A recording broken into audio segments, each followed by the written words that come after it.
Alright, my name is Nathaniel Perez, and today I'm going to be doing a video on lower extremity rehabilitation, and my subject is Daniel Perez.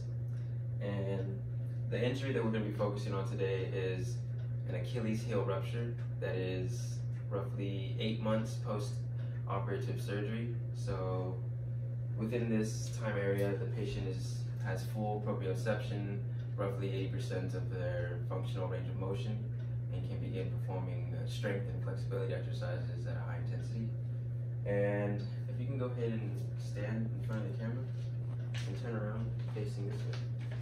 You can kind of see, I don't know if you're able to get that, but the left leg is slightly atrophied compared to the right. Obviously that is due to the time period of not using the muscle. So that is going to be the focus of regaining that strength through hypertrophy.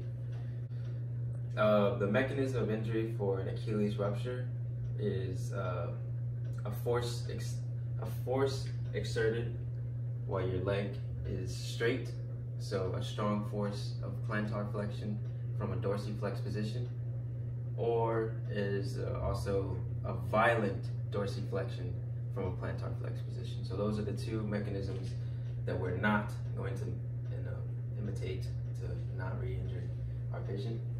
And the first exercise that we'll be doing is assisted calf raise. So can you go ahead and come over here for me? Go ahead and place both arms right here onto this, and put your right leg behind your left leg, and go ahead and do a calf raise, and at the same time use your arms to assist you over.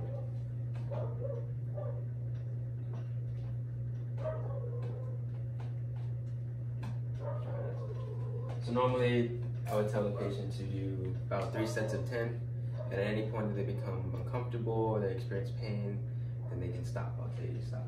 All right. The next exercise to be completed would be a soleus calf raise.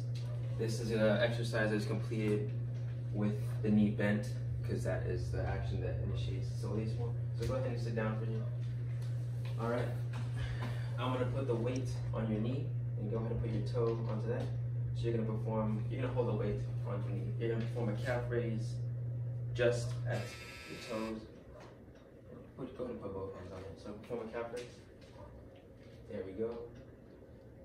So again, normally I instruct the patient to perform this 3 sets of 10, and if any pain or discomfort, then they would stop. All right, there we go.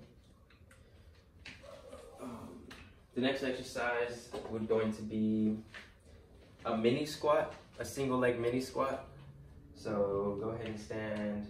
It'd be easier if you stand facing that way. So go ahead and get into your left leg. Good. So go ahead and hold your arms up for balance, and then go ahead and bring your right leg back just slightly, and then go ahead and go into a squat, roughly right there, and then go back up. Again. Keep going. There we go. So again, it'd be very similar to the other prescribed exercises, 3 sets of 10, and any pain or discomfort will yield the exercise. All right, so now flexibility is an important aspect of gaining strength in full functional use of the muscle again. So go ahead and stand next to the bench right here, and go ahead and put your right leg in front of you. That's your left leg, right leg, and then hold on to the bench, and then bend at the knee at your right leg, and both knees are gonna bend, and go ahead and put all the pressure onto that leg, your left leg, and you stretch right there.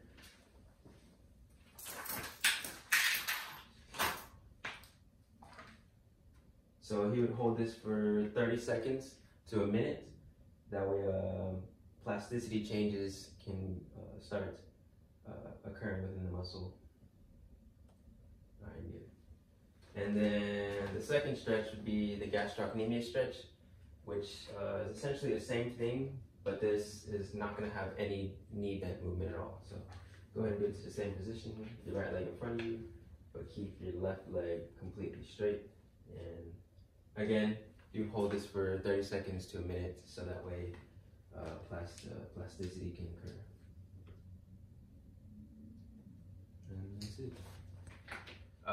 The reason that the Achilles tendon is so susceptible to injury at a certain area is because 2 to 3 centimeters above the insertion point, there's an area of avascularity, and this is due to the soleus muscle attaching more medially and having a twist, and the gastrocnemius attaching more laterally. So there's an area of just avascularization, and that is the key point to where an Achilles rupture, Achilles tendonitis, or any injury to the Achilles tendon occurs.